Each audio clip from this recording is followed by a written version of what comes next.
Elias Ward stood at the edge of the Dravari arena, the sterile light carving hard shadows across the obsidian stones. Heat radiated upward, shimmering in the air as if the ground itself rejected what was about to happen. He had attended countless cultural ceremonies during his career as a xenobiologist, but nothing prepared him for the raw brutality of the rite of emergence. A low tremor rolled beneath his boots as a dozen Dravari warriors struck their spear butts against the tiles in grim unison. At the center of the circle, the cub trembled. Tyrak was small for his age, his scales a paler shade of green than the others. His thin chest rose and fell in quick, frightened gasps, his claws curling against the stone as if trying to grip something. Courage, breath, anything. He glanced up with wide amber eyes, searching the ring of armored giants towering above him, but none met his gaze. The Dravari valued ferocity, instinct, the unhesitating ability to kill. Tyrak possessed none of these, at least not today. Commander Varkal stepped forward, his silhouette a monolith of metal and muscle. His crest's spines flared in ritual severity as he lifted a ceremonial blade carved from volcanic glass. His voice reverberated like a drumbeat in the cavernous chamber. The cub has failed the trial. The warriors answered with a thunderous stamp that shook dust from the rafters. Elias felt something tighten in his chest. He had warned the council that the trial was outdated, an evolutionary relic no longer suited to modern Dravari development. But the council had insisted. Tradition was tradition. And now here was the cost, a young life, shivering and small, doomed solely for failing to match an archaic ideal. Varkal's expression remained unreadable as he delivered the verdict. Euthanasia is set. The words hit Elias like a blow. He took an involuntary step forward. You can't be serious. The circle of warriors shifted, their amber eyes snapping toward him. Humans rarely interrupted ceremonies, and never at this moment. But Elias couldn't stop himself. He met Varkal's gaze, cold, unwavering, ancient. It is our law, Varkal said. A cub who hesitates becomes a warrior who falters. A warrior who falters becomes the death of his clan. Weakness must be purged. Tyrak isn't weak, Elias shot back. He's terrified. That's not failure. That's a reaction to trauma. He's a child. The murmurs rippled through the arena, a dissonant rustle of disapproval and surprise. Varkal strode toward him with deliberate steps, the weight of centuries of belief carved into every movement. You speak of what you do not understand, human. Strength is our lifeblood. Fear is a poison that hollows a warrior from within. The right exists to reveal the rot before it spreads. Elias shook his head, refusing to back away. Fear is a survival mechanism. It can be mastered with guidance. You're condemning a mind that hasn't even matured. Varkal's crest lowered, signaling irritation, but there was a glint, something curious, hidden in his eyes. Would you claim responsibility for him, then? Would you stake your honor on the life of a failed cub? The challenge hung between them like a suspended blade. Elias looked past the warrior to Tyrak, who had curled inward, trembling, making himself small as the shadows grew taller around him. His thin arms wrapped around his ribs, as if he expected each breath to be his last. Yes, Elias said, the word leaving his mouth before he could second-guess it. If that's what it takes. The uproar was immediate, hisses, snarls, protests. Several warriors stepped forward, but Varkal raised a single hand, and the arena fell silent. You place yourself against our judgment. I'm placing myself between a child and an unnecessary death. Varkal studied him for a long, heavy moment. The commander's gaze drifted to the cub, then to the human again, as though measuring two forms of courage and finding both equally strange. Finally, he spoke in a deep, deliberate growl. One cycle.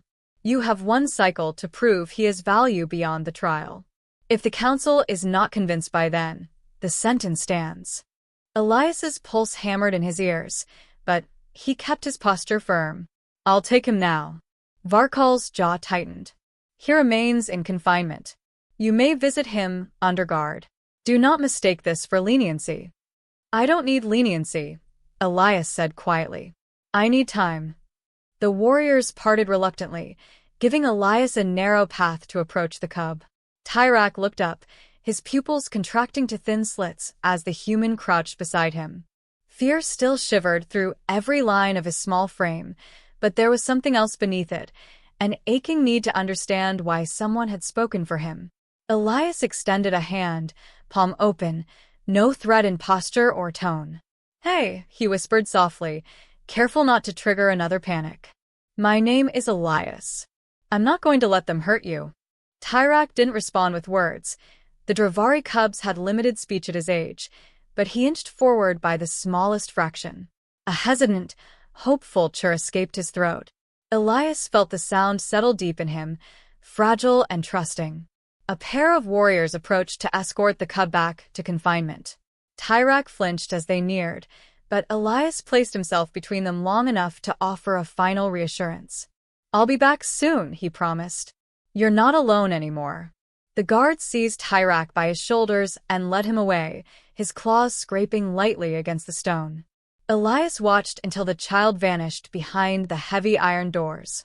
Varkal approached him once more, the commander's presence like a mountain casting an immovable shadow. You have chosen a path that may end poorly for you, he said. Our people do not tolerate interference lightly. Maybe it's time someone challenged that, Elias replied. Varkal tilted his head, the faintest sign of respect. Or perhaps intrigue. We will see if your conviction survives the cycle. As the arena lights dimmed and the warriors dispersed, Elias stood alone in the lingering heat, the echoes of the ceremony still rumbling in his bones. He had stepped into a conflict older and deeper than anything he had studied, a cultural chasm carved by millennia of blood and tradition. But he had also seen a child's eyes widen with fragile hope, an expression no ritual should extinguish. He exhaled slowly, already calculating the limited hours ahead, the arguments he would need to craft, the evidence he must gather. One cycle to save a life.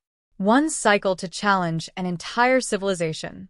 And somewhere behind the iron doors, a small voice had chirred for him. That alone made the risk worth taking. Elias returned to the confinement chamber early the next cycle, driven by the gnawing awareness that every passing minute stripped away Tyrak's chances of survival.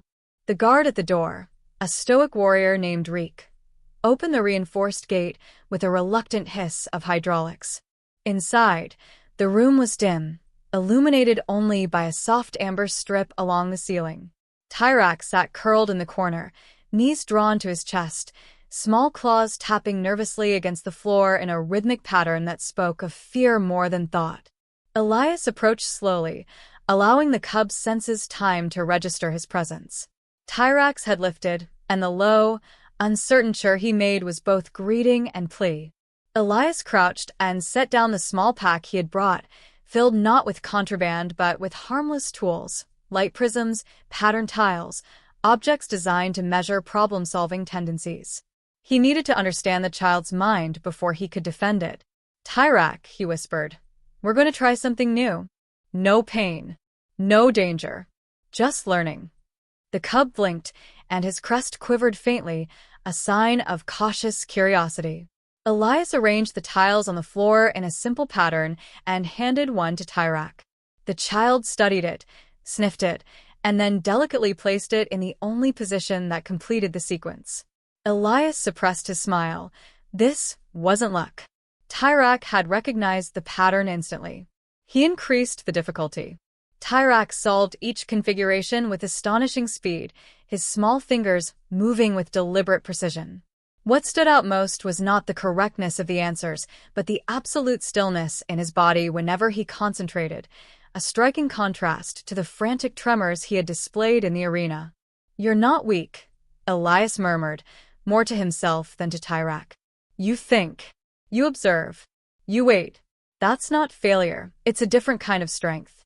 The door opened, and the heavy steps of Commander Varkal echoed through the chamber. His gaze swept over the scene, lingering on the scattered tiles. You waste your time with toys, he said. Elias rose, meeting him eye to eye. Their assessments. And he's passing every one. Tactical puzzles mean nothing if a warrior cannot bring his claws to bear. Tyrak might not be a frontline fighter, but he could excel in roles your people abandoned generations ago. Varkal's expression hardened. A warrior who cannot strike is of no use. Tyrak can sense patterns faster than any Dravari I've studied. His cognition spikes under pressure instead of collapsing. Those traits matter. You just don't have a category for them anymore. Varkal's nostrils flared, though Elias couldn't tell if it was irritation or contemplation. "Show me." Elias retrieved a crystalline prism from his pack and placed it before Tyrak. The device emitted faint pulses that bounced off surfaces in complex patterns used traditionally to measure spatial perception. Tyrak closed his eyes and tilted his head, listening intently. Then he crawled toward a seemingly random spot on the wall and tapped it twice. A faint echo responded, almost imperceptible to human ears. Varkal's eyes widened by a fraction. He detected the hollow behind the stone. "Yes," Elias said. And the pulse was barely audible. Tyrak tapped again, 3 times, then pressed his ear to the wall. Elias recognized the behavior immediately. "He's mapping it. He should not be capable of that at this age," Varkal muttered. Tyrak's senses aren't flawed, they're heightened. He's not built for aggression. He's built for perception. For detection. Varkal watched the cub, his fists tightening at his sides. Elias sensed internal conflict churning beneath the warrior's rigid exterior. The Dravari revered combat, but they also revered usefulness, and Varkal was beginning to glimpse the possibility of Tyrak's. "Come with me," Elias said quietly. "There's something else you need to see." He guided them into the auxiliary corridor that passed near the lower mining shafts. The air hummed faintly with the vibrations of machinery, but Tyrak's posture stiffened as soon as they entered. His pupils dilated, and he pressed a clawed hand against the floor, churring in short, panicked bursts. "What is he doing?" Varkal asked. "Listening."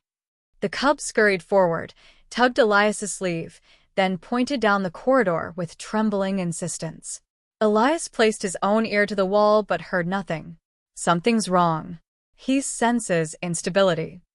Before Varkal could question him, the ground shuddered sharply. A miner sprinted around the corner, shouting for evacuation.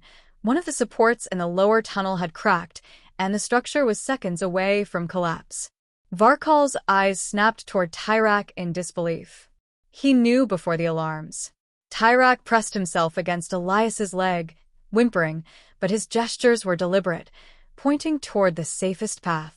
Elias translated quickly, leading the onlookers away from danger. They cleared the hallway just as the floor buckled inward with a thunderous crash, spewing dust and shards of rock. Everyone turned toward Tyrak. This time, no one saw weakness. Varkal crouched before the cub, studying him with a scrutiny that felt almost reverent. "He prevented casualties," the commander said slowly. "He sensed the failure before our instruments." "Tyrak's abilities could save lives," Elias replied. "Not as a warrior, but as something your people haven't had for generations." Varkal remained silent for a long moment. The tremor of falling stone continued to echo in the distance, but neither of them moved. Finally, the commander stood. "Very well. The council must see this themselves. I will allow a resurgence trial. If Tyrak proves his value during a genuine threat scenario, the sentence may be reconsidered."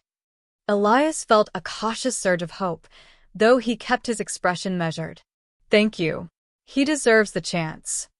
Varkal looked at the cub, who clung timidly to Elias's sleeve. "A chance is all he will have. And understand this, human. The council does not spare lightly." "I know," Elias said.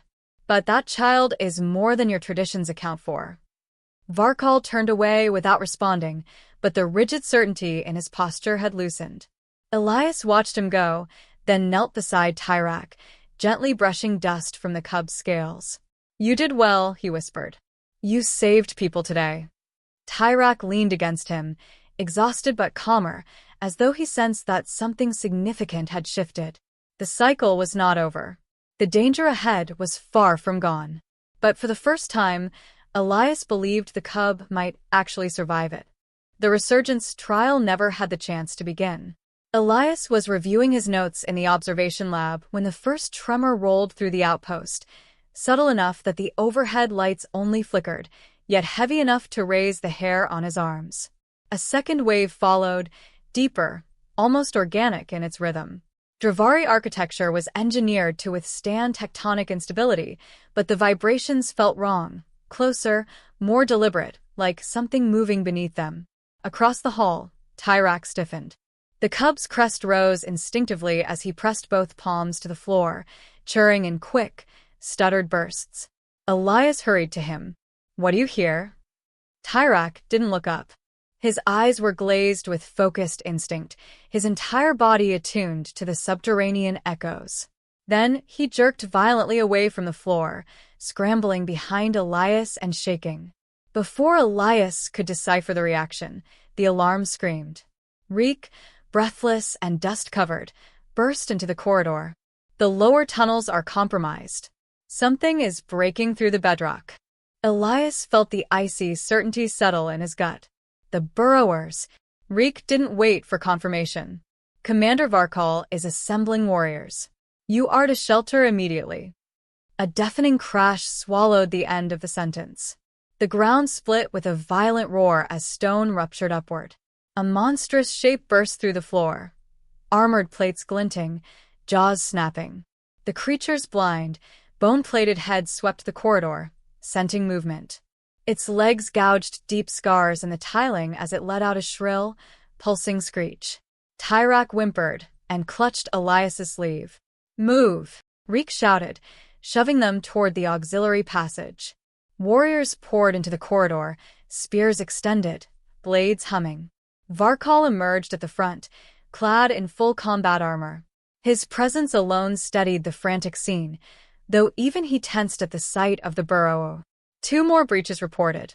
A warrior barked. "The swarm is rising." "Hold them here," Varkal commanded. "Protect the young and the unarmed." His gaze snapped to Elias. "Get the cub to safety." They obeyed without question, pulling back as the warriors clashed with the burrow. The creature lashed out, its shell deflecting several blows. Elias shielded Tyrak as fragments of shattered stone rained around them. The outpost groaned under the violence. As they fled deeper into the passage, Tyrak suddenly stopped. His claws dug into Elias's pant leg, pulling him off balance. The cub pointed down a branching corridor, churring with urgent, high-pitched insistence. "No, Tyrak, we're heading to the shelters," Elias said, attempting to guide him the opposite way. Tyrak refused. He tugged again, more forcefully, eyes wide with fear, but not fear for himself. He tapped the wall twice, then mimed an explosion gesture with his hands. Elias froze. "You're saying something else is going to break through there?" Tyrak nodded vigorously. Reek paled. "The council chamber is that way." Without hesitation, they sprinted. A distant rumble shook dust from the ceiling as they approached the chamber. Cracks were already spidering up the stone pillars. Tyrak scurried ahead and threw himself at the double doors, chirping frantically. Reek forced them open. Inside, council members huddled in disarray as tremors shook the chamber. Several shouted at the intrusion, but Tyrak darted toward them, tapping the floor and walls in frantic bursts. "He's warning you," Elias shouted. "The burrowers are tunneling directly beneath this room." The words had barely left his mouth when the floor buckled. An ear-splitting shriek reverberated through the chamber as a burrow-ear queen tore through the stone, massive, armored, towering above the warriors like a living siege weapon. Its plated head swung toward the cluster of council members. Tyrak screeched, a sharp, piercing cry Elias had never heard from him. The cub pointed at the creature's left thorax, gesturing wildly. Elias's eyes widened. "You see a weak point." Tyrak nodded furiously. Varkal and his warriors stormed into the chamber at that exact moment, weapons raised. The commander's gaze flicked to Elias. Elias repeated the gesture Tyrak had made, pointing to the vulnerable plate. Varkal adjusted his stance instantly. The queen lunged. Varkal met the charge with a roar that shook the air. He ducked beneath the snapping jaws and drove his spear into the softened gap Tyrak had identified. The creature shrieked in agony, thrashing violently, but the warriors surged forward, striking in synchronized precision. The queen collapsed with a seismic thud, her legs folding inward as the echoes of her death rumbled through the chamber. The remaining burrowers, sensing the loss of their leader, retreated into the tunnels with frantic clicking shrieks. Silence returned, thick, dusty, suffocating. Council members stared at Tyrak with a mixture of shock and dawning comprehension. The small cub, chest heaving, clung to Elias's leg, trembling not from fear now but from the overwhelming weight of the moment. Varkal approached slowly, wiping dark ichor from his spear. His gaze moved from the fallen queen to Tyrak's tiny form. He knelt, a gesture no Dravari warrior offered lightly, and studied the cub as though seeing him for the first time. "He guided us to victory," Varkal said. "His senses, they saved the council, saved the clan." Elias rested a steadying hand on Tyrak's back. "He didn't fail your trial. He exceeded it. You just didn't know what trial he was meant for." Varkal rose, his expression solemn but no longer cold. "The council must reconvene at once. The verdict cannot remain unchanged." Tyrak pressed closer to Elias, exhausted yet no longer hiding. Outside, the outpost crackled with emergency lights and the soft rumble of retreating burrowers. The catastrophe had passed for now, but its aftermath had reshaped everything. For the first time, Elias sensed that the sentence over Tyrak's head might truly be dissolving. And for the first time, Varkal looked not at a failure, but at a future. The council chamber, still scarred from the Burrower Queen's assault, felt strangely hollow as the surviving elders assembled once more. Cracks streaked across the stone floor like veins beneath wounded skin, and dust still drifted from the rafters in languid motes. Yet the atmosphere thrummed with something new. Unease, yes, but also a quiet, reluctant respect. Tyrak had bought them the time to gather, and that knowledge pressed on every mind present. Elias stood beside the cub at the center of a chamber. Tyrak leaned gently against his leg, not hiding but drawing reassurance from the one person who had stood for him when no one else had.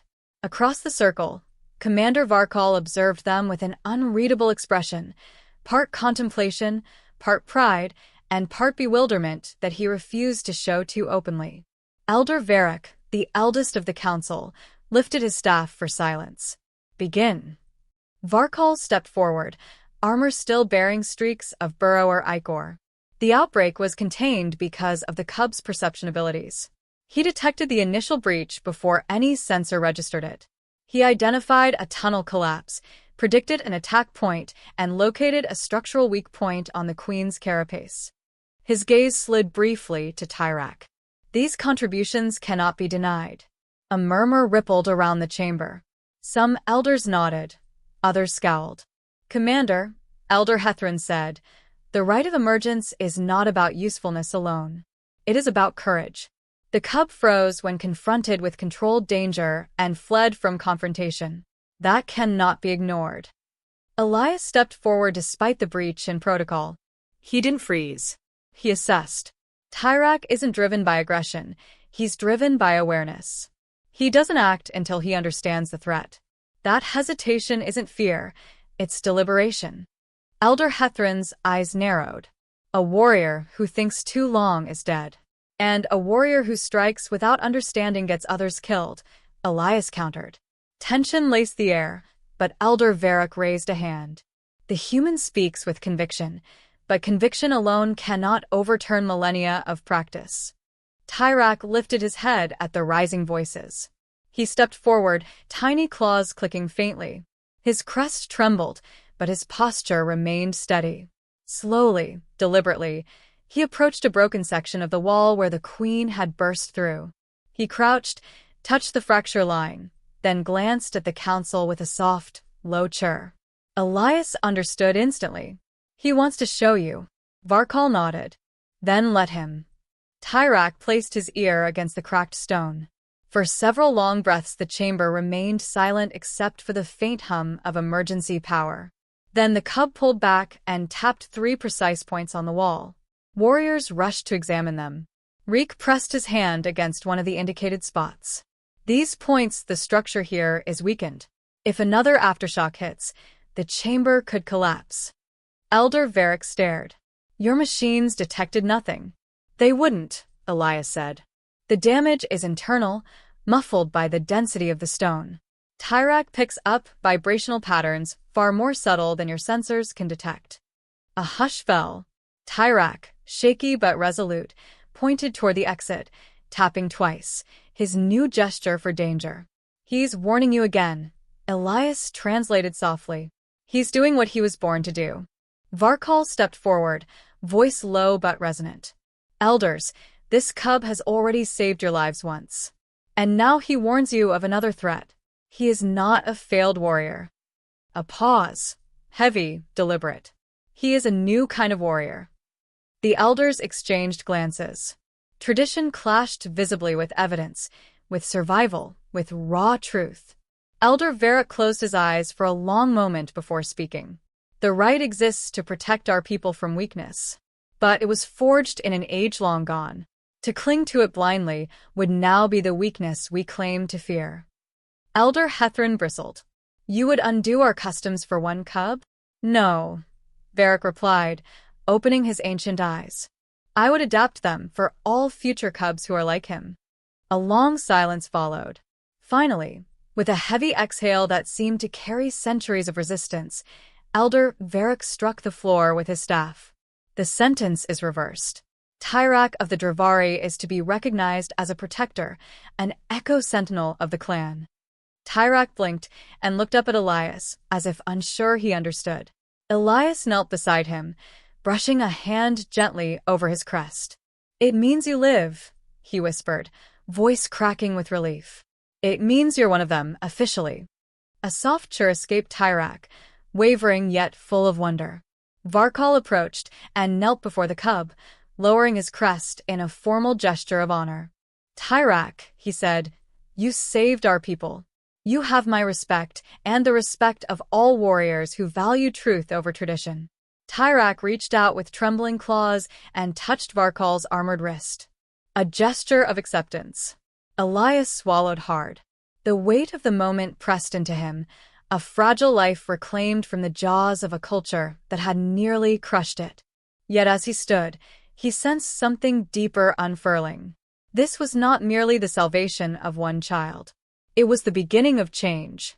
The chamber groaned faintly as another distant tremor rolled through the outpost. Tyrak stiffened but looked to Varkal and Elias, no longer paralyzed, aware, ready. Varkal nodded. Your senses remain needed. The swarm may return. Elias placed a hand on Tyrak's shoulder. Then he won't face it alone. The cub leaned against him, small yet unbroken, and for the first time since the rite had begun, hope threaded visibly through the air. Not the quiet hope of survival. The fierce, rising hope of a future rewritten.